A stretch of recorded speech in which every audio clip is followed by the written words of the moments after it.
परवाच्या लेक्चरमध्ये आपण काही मल्टिपल चॉईस क्वेश्चन वरती चर्चा केली होती. आजही आपण काही अशाच प्रश्नांवरती चर्चा करणार आहोत जे काही प्रश्न तुमच्या परीक्षेमध्ये येणार आहेत. तुमची एक्झाम ऑनलाईन असल्यामुळे तुम्हाला जे काही सर्व प्रश्न आहेत परीक्षेमध्ये येणारे ते ऑब्जेक्टिव्ह विचारले जाणार आहेत. त्याच्यामुळे त्या प्रश्नांचं स्वरूप कसं असेल याची चर्चा आपण मागच्या लेक्चरमध्ये केली होती आणि या लेक्चरमध्ये आपण थोडाफार प्रमाणामध्ये त्याच्यावरती चर्चा करणार आहोत. मागच्या लेक्चरमध्ये आपण एक 8-10 प्रश्न घेऊन त्याच्यावरती चर्चा केली होती की आपण जो काही सिलेबस आपण कव्हर केलेला आहे किंवा जे काही तुम्हाला शिकवलेलं आहे त्यातले प्रश्न आपण त्याच्यावरती चर्चा केली होती, पण त्यालाच जोडून काही प्रश्न विचारले जाऊ शकतात. त्याच्यामुळे इतरही बाबींचा थोडाफार अभ्यास असणं आपल्याला गरजेचं आहे आणि म्हणून आपण थोडंसं वेगळ्या पद्धतीने देखील त्याचा अभ्यास केला पाहिजे किंवा त्याच्यापेक्षा वेगळे प्रश्न देखील विचारले जाऊ शकतात. असं नाही की फक्त आपण ज्याची चर्चा करतोय तेच प्रश्न विचारले जातील असं काही नाही, पण यातले काही प्रश्न तुम्हाला निश्चितच परीक्षेमध्ये येऊ शकतात. आपण मागच्या लेक्चरमध्ये एक अशा 10 प्रश्नांची चर्चा केली होती. आज पुन्हा अशा काही प्रश्नांची चर्चा आपण या लेक्चरमध्ये करणार आहोत. आपला जो आजचा पहिला प्रश्न आहे तो प्रश्न आहे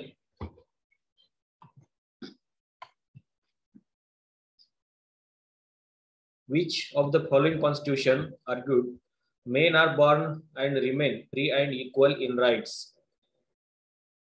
खालीलपैकी अशा कोणत्या संविधानामध्ये असं म्हटलेलं आहे की men are born and remain free and equal in rights? आपण याची चर्चा राईट थेअरीमध्ये केली होती की अधिकार त्याचं जे काही हिस्टॉरिकल बॅकग्राऊंड आहे किंवा राईट थेअरीचं जे काही हिस्टॉरिकल बॅकग्राऊंड आहे हे कसं तयार झालं आणि मग अधिकाराची चर्चा कुठल्या कुठल्या संविधानामध्ये पहिल्यांदा करण्यात आलेली होती आणि त्याच्यामध्ये काय तरतुदी करण्यात आलेल्या होत्या आपण त्याची चर्चा केली होती. आणि याच्यामध्ये आपण फ्रेंच कॉन्स्टिट्यूशन असेल किंवा युएसएचं कॉन्स्टिट्यूशन असेल किंवा युकेचं कॉन्स्टिट्यूशन असेल याची चर्चा आपण केली होती. तर हे जे काही स्टेटमेंट आहे त्या स्टेटमेंटला एका कॉन्स्टिट्यूशनच्या आर्टिकल 1 मध्येच स्थान देण्यात आलेलं आहे. म्हणजे त्या कॉन्स्टिट्यूशनचं आर्टिकल 1 काय सांगतं तर men are born and remain free and equal in rights असं त्या कॉन्स्टिट्यूशन मध्येच म्हटलेलं आहे. असं कुठलं कॉन्स्टिट्यूशन आहे ते तुम्ही मला चॅट बॉक्स मध्ये सांगायचं आहे की ते फ्रेंच कॉन्स्टिट्यूशन आहे, ते युएसएचं कॉन्स्टिट्यूशन आहे का ते युकेचं कॉन्स्टिट्यूशन आहे का वरीलपैकी कुठल्याही कॉन्स्टिट्यूशन मध्ये अशा पद्धतीची तरतूद करण्यात आलेली नाही, नन ऑफ दी अबोव. तर तुम्ही मला चॅट बॉक्स मध्ये सांगायचं आहे की असं कुठल्या कॉन्स्टिट्यूशन मध्ये म्हटलेलं आहे.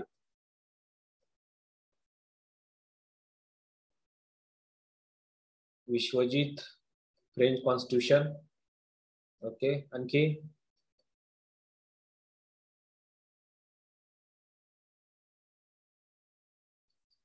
शुभम युके. बर,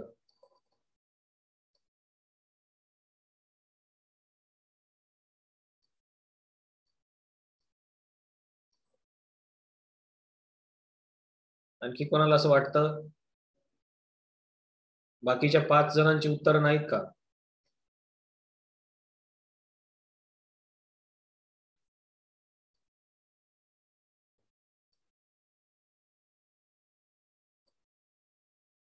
तर याचं जे योग्य उत्तर आहे गायत्री फ्रेंच कॉन्स्टिट्यूशन. बर, तर याचं जे योग्य उत्तर आहे ते आहे फ्रेंच कॉन्स्टिट्यूशन. कारण या फ्रेंच कॉन्स्टिट्यूशनच्या आर्टिकल 1 मध्येच असं म्हटलेलं आहे की men are born and remain free and equal in rights. आणि आपल्याला माहिती आहे की आपण ते बघितलं होतं की हॉब्स आणि रुसोच्या जे काही प्रिन्सिपल्स आहेत किंवा त्यांचं जे काही तत्वज्ञान आहे त्याला या फ्रेंच कॉन्स्टिट्यूशन मध्ये कशा पद्धतीने स्थान देण्यात आलेलं आहे आणि मग त्याच्या विचारावरती जे काही अधिकार देण्यात आलेले आहेत तर त्या अधिकाराचा विचार या कॉन्स्टिट्यूशन मध्ये त्या तिघांच्या विचारानुसार करण्यात आलेला आहे असं आपण याची चर्चा केली होती. आपला जो दुसरा प्रश्न आहे who associated with the classical political theory? Classical political थिअरीचा खालीलपैकी कोणाशी संबंध आहे? आपण याचीही चर्चा केली होती. याचे जे ऑप्शन्स आहेत ते आहेत डेव्हिड ईस्टन, प्लेटो, कार्ल मार्क्स आणि पीटर लासलेट. तर याच्यापैकी कुठलं उत्तर योग्य आहे तुम्ही मला सांगायचं आहे. Who associated with the classical political theory?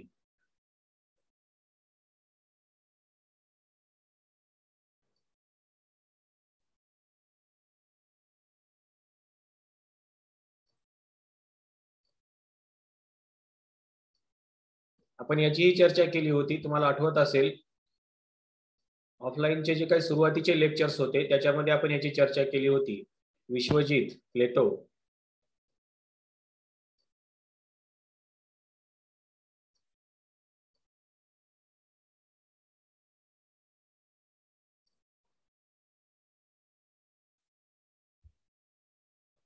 बाकीच्यांचे उत्तर काय येत नाहीत? शुभम, प्लेटो. तुमच्या दोघांचंही उत्तर बरोबर आहे की क्लासिकल पॉलिटिकल थिअरी याचा जो संबंध आहे तो आहे प्लेटोशी. आपला तिसरा प्रश्न आहे, who says that men are selfish.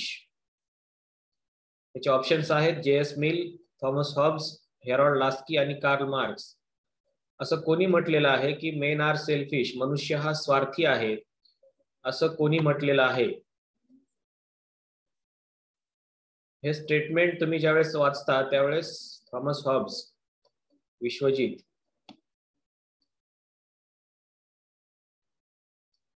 Arun मते, थॉमस हॉब्स. मला याच्या बरोबर तुम्ही हेही सांगायचे कमेंट बॉक्स मध्ये की थॉमस हॉब्स, माने, माया.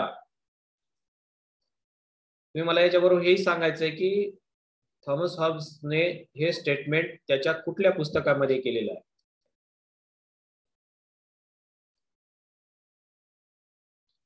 थॉमस हॉब्सचा कुठला ग्रंथ आहे ज्याच्यामध्ये तो असं म्हणतो की मेन आर सेल्फिश? याचं उत्तर तुम्ही सगळ्यांनी सांगितलेलं बरोबर आहे, थॉमस हॉब्स हे त्याचं उत्तर आहे. पण तो कुठल्या पुस्तकामध्ये असं म्हणतोय की मेन आर सेल्फिश? लेविएथान. ओके. तर थॉमस हॉब्सने मनुष्याला स्वार्थी प्राणी असं म्हटलेलं आहे त्याच्या लेविएथान या ग्रंथामध्ये. म्हणून याचं जे उत्तर आहे ते उत्तर थॉमस हॉब्स असं आहे. त्याच्या पुढचा प्रश्न आपला आहे, what is the feature of modern political theory? Empirical aspect, interdisciplinary approach, behavioural approach आणि ऑल ऑफ द अबोव. कुठले फीचर्स आहेत पॉलिटिकल थिअरीचे? मॉडर्न पॉलिटिकल थिअरीचे फीचर्स कुठले आहेत यापैकी?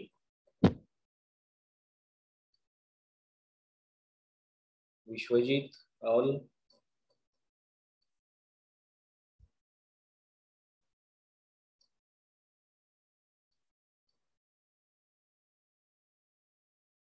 Gayatri, all of above.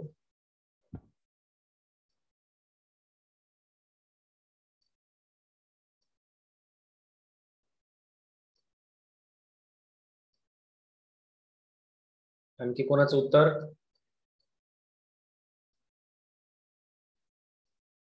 परीक्षेमध्ये तुम्हाला यातला एकही विचारला जाऊ शकतो. प्रश्न असाच येईल असं काही नाही. माया, ऑल. तर हे जे सगळे आहेत हे सगळेच त्याचे फीचर्स आहेत. त्याच्यामुळे याच्यातला कुठलाही एखादा जरी फीचर आपल्याला विचारला तरी तो आपल्याला सांगता आला पाहिजे. म्हणून हे तिन्ही फीचर्स आपल्याला लक्षात ठेवायचे आहेत की मॉडर्न पॉलिटिकल थिअरीचे कुठले फीचर्स आहेत. Which king agreed the Magna Carta charter? हा एकदम सोपा प्रश्न आहे, तुम्हाला सगळ्यांनाच माहिती असलं पाहिजे, त्याच्यामुळे सगळ्यांचंच उत्तर येणं अपेक्षित आहे की which king agreed the Magna Carta charter? Martin Luther king, king John, Cyrus the great आणि Edward coke. Vishwajit,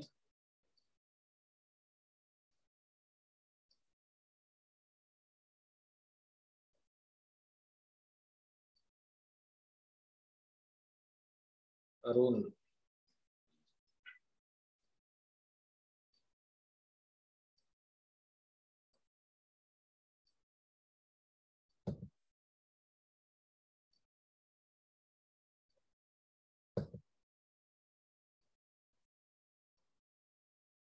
Vishwajit 1215.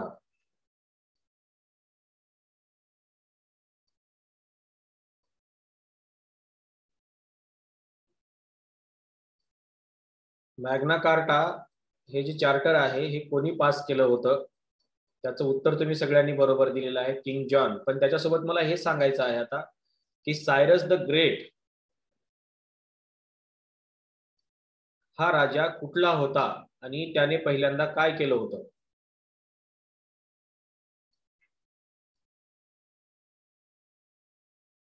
Cyrus the great हा राजा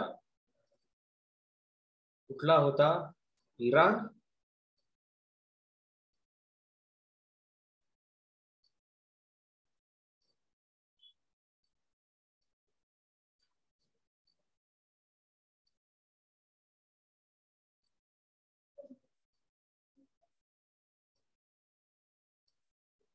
आपण याची चर्चा केली होती राईट थिअरी शिकत असताना की सायरस द ग्रेट हा जो काही राजा होता, या राजाने पहिल्यांदा त्याच्या जनतेला काही अधिकार दिले होते आणि हा राजा होता बॅबिलोनियाचा. बॅबिलोनियाचा हा जो राजा आहे सायरस द ग्रेट याने पहिल्यांदा त्याच्या जनतेला अधिकार दिले होते. त्याच्यामुळं हे लक्षात ठेवा की असाही प्रश्न तुम्हाला विचारला जाऊ शकतो की सायरस द ग्रेट या राजाचा कुठल्या राज्याशी संबंध होता, तर तुम्हाला सांगता आलं पाहिजे की बॅबिलोनियाचा तो राजा होता आणि त्याने पहिल्यांदा त्याच्या जनतेला काही अधिकार दिले होते. हा जो प्रश्न आहे आपला, which king agreed the Magna Carta charter, त्याचं उत्तर आहे किंग जॉन. हा प्रश्न थोडासा काळजीपूर्वक बघा. Which following sentence is correct according to John Rawls? खालीलपैकी कोणतं वाक्य हे जॉन रॉल्सशी संबंधित आहे? He is denying capitalism, he is accepting capitalism आणि ही इज डिनाइंग डेमोक्रेसी, का all of the above? Gayatri, all.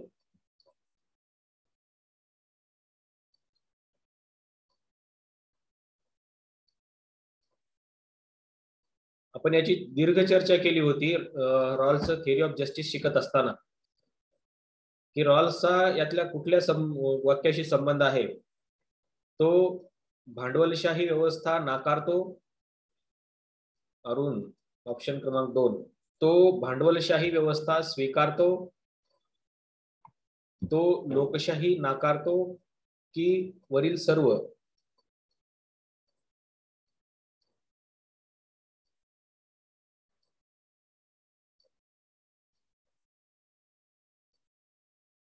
याचं जे उत्तर आहे ते आहे ऑप्शन क्रमांक 2. आपल्याला सगळ्यांना आपण बघितलं होतं की तो कॅपिटलिझम जो आहे किंवा भांडवलशाही जी आहे ही भांडवलशाही तो नाकारत नाही. मग ते कोण नाकारतं? तर मार्क्सिस्ट नाकारतात आणि सोशलिस्ट नाकारतात. तर हे जे काही दोन विचारधारा आहेत, मार्क्सिस्ट आणि सोशलिस्ट, तर यांनी कॅपिटलिझम नाकारला होता, पण रॉल्सनी कॅपिटलिझम ऍक्सेप्ट केलेला होता. त्याच्यामुळं कॅपिटलिझम नाकारून चालणार नाही, तर त्याच्याशिवाय आपला कुठलाही विकास आपल्याला आपल्या राष्ट्राचा करता येणार नाही, अशी एक भूमिका रॉल्सने त्याच्या थिअरी ऑफ जस्टिस मध्ये घेतलेली आपल्याला पाहायला मिळते. त्याच्यामुळं कॅपिटलिझम ही जी बाब आहे किंवा ही जी भांडवलशाही आहे, ही भांडवलशाही प्रत्येक राष्ट्राला स्वीकारावी लागणार आहे, अशी भूमिका रॉल्सने त्याच्या थिअरी ऑफ जस्टिस मध्ये घेतलेली आहे. त्याच्यामुळं याचं जे उत्तर आहे ते ऑप्शन क्रमांक 2 आहे की तो कॅपिटलिझम ऍक्सेप्ट करतो. आपला पुढचा प्रश्न आहे, national women suffrage association established in 1869, 1848, 1928 आणि 1920. तर यातलं ही जी काही सफराज असोसिएशन जी आहे, नॅशनल वुमेन सफराज असोसिएशन, ही केव्हा इस्टॅब्लिश झालेली आहे याचं इसवी सन आपल्याला सांगायचं आहे. 1869, 1848, 1928 आणि 1920. कुठलं वर्ष आहे ज्या वर्षी ही असोसिएशन स्थापन करण्यात आलेली आहे? 1869. विश्वजित, शुभम, 1869.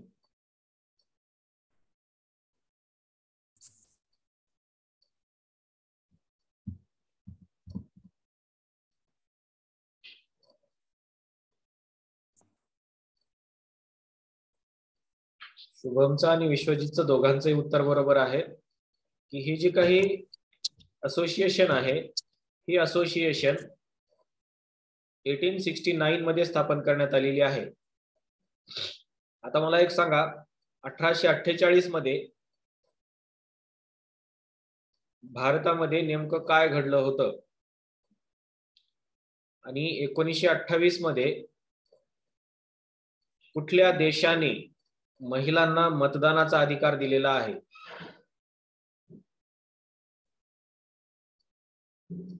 1928 मध्ये कोणत्या देशाने महिलांना मतदानाचा अधिकार दिलेला आहे आणि 1920 मध्ये कोणत्या देशाने महिलांना मतदानाचा अधिकार दिलेला आहे? या दोन्हींची उत्तर तुम्हाला सांगायची आहेत.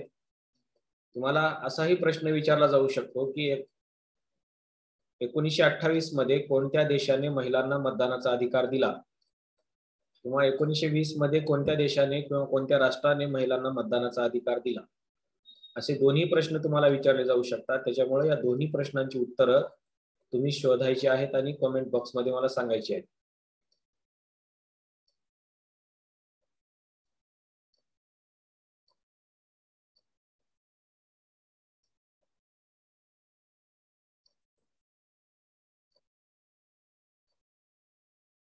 आठवतंय कोणाला? आपण याची चर्चा केली होती फेमिनिझम शिकत असताना. 1920 काय आहे स्नेहा? 1920 ला कुठल्या देशाने मतदानाचा अधिकार दिलेला आहे? अमेरिका. आणखी 1928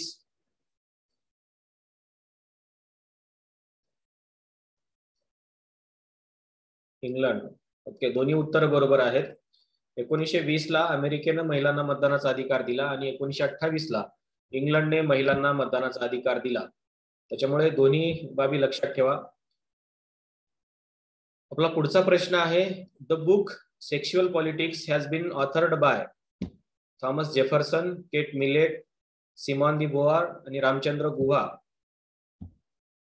सेक्शुअल पॉलिटिक्स हे पुस्तक कोणी लिहिलेलं आहे? आपण याची चर्चा मला वाटतं मागच्या लेक्चर मध्ये केली होती, परवाच्या.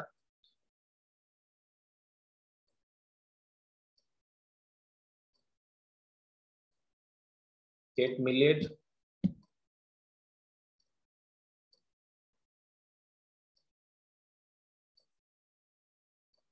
माया. ऑप्शन क्रमांक 2.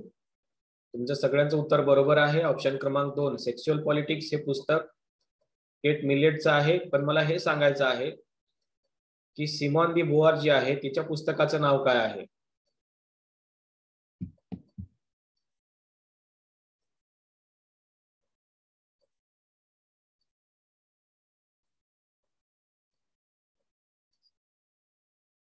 ओके, विश्वजित बरोबर आहे. सेकंड सेक्स स्नेहा, दोघांचंही उत्तर बरोबर आहे. गायत्री, तुझंही उत्तर बरोबर आहे. आता मला फक्त एक गोष्ट सांगा की रामचंद्र गुहा जे आहेत हे इंडियन ऑथर आहेत आणि त्यांच्या कुठल्याही एका पुस्तकाचं नाव तुम्हाला इथं सांगायचं आहे.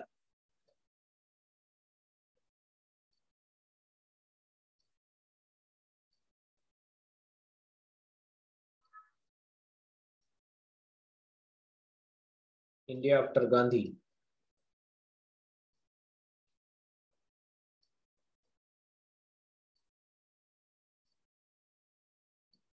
नेहरू के बाद भारत.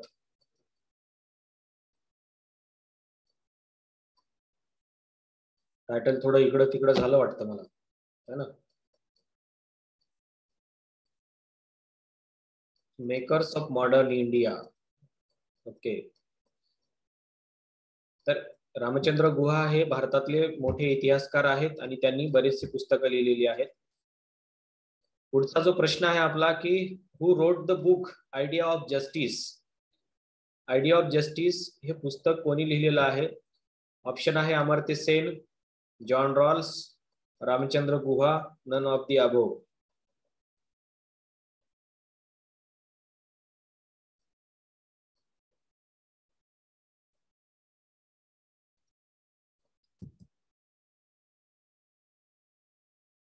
आयडिया ऑफ जस्टिस हे पुस्तक अमर्त्य सेन,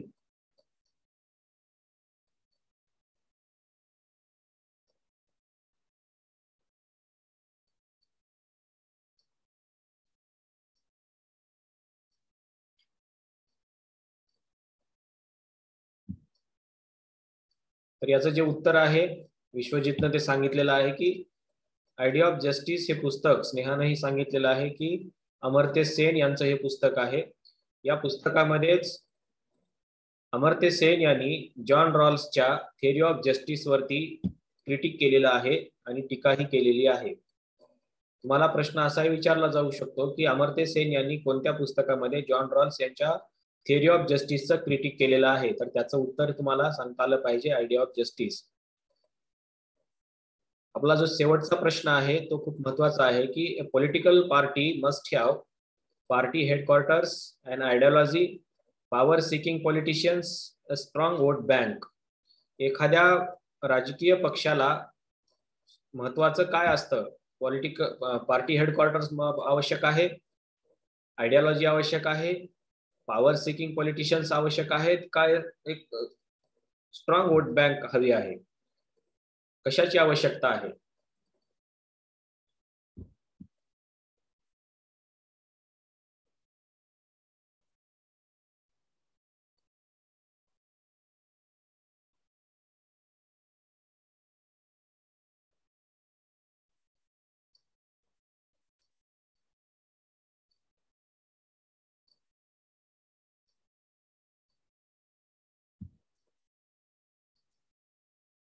शुभम, स्नेहा, विश्वजीत,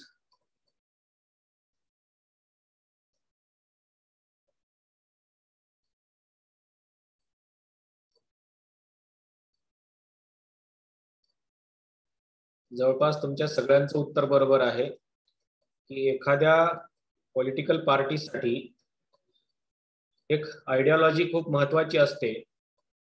आता तुम्ही फक्त एवढा विचार करायचा आहे की भारतातल्या ज्या काही पॉलिटिकल पार्टीज आहेत त्या पॉलिटिकल पार्टीजना कुठल्या प्रकारची आयडियोलॉजी आहे आणि कोणत्या पार्टीज आहेत की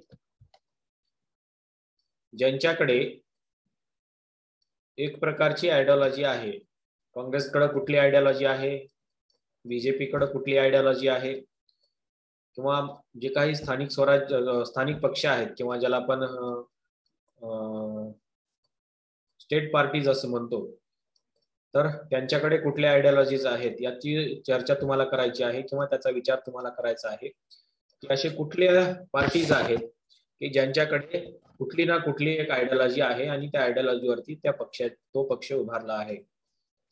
तर हे जे काही आज प्रश्न आपण बघितले, जवळपास एक 10 प्रश्नांची आपण आजच्या लेक्चरमध्ये चर्चा केलेली आहे.